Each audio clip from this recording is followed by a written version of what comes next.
Abu Dhabi টি10 লিগে সাকিব আল হাসানের দল রয়্যাল চ্যাম্পস 3টি ম্যাচ খেললেও একটি ম্যাচেও খেলেননি বাংলাদেশের তারকা ক্রিকেটার সাকিব আল হাসান।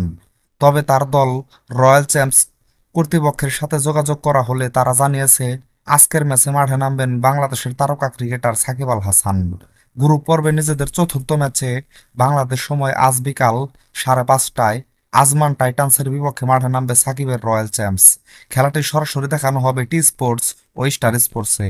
সাকিব প্রথম 3 ম্যাচে না খেলায় 3টি ম্যাচেই বাজেভাবে হেরে গেছে তার দল রয়্যাল চ্যাম্পস, যার ফলে পয়েন্ট টেবিলে সবার নিচে অবস্থান করছে তার দল রয়্যাল চ্যাম্পস। টুর্নামেন্টের সেমিফাইনাল উঠতে হলে আজকের ম্যাচে জয়ের বিকল্প নেই তার দলের সামনে। যেহেতু সাকিব তার দলের সাথে যোগ দিয়েছেন, সাথে ম্যাচে তিনি অধিনায়কের ভূমিকাতেও থাকবেন, তাই আশা করা যায় যে আজকের ম্যাচে ঘুরে দাঁড়াবে রয়্যাল চ্যাম্পস। তো বন্ধুরা, আপনাদের কি মনে হয় আজকের ম্যাচে সাকিব তার দল রয়্যাল চ্যাম্পসকে জেতাতে পারবেন কিনা তা এখনই কমেন্ট করে জানান। সাথে ক্রিকেট ও ফুটবলের নতুন নতুন আপডেট পেতে এখনই আমার চ্যানেলটাকে সাবস্ক্রাইব করে দিন। সকলকেই ধন্যবাদ।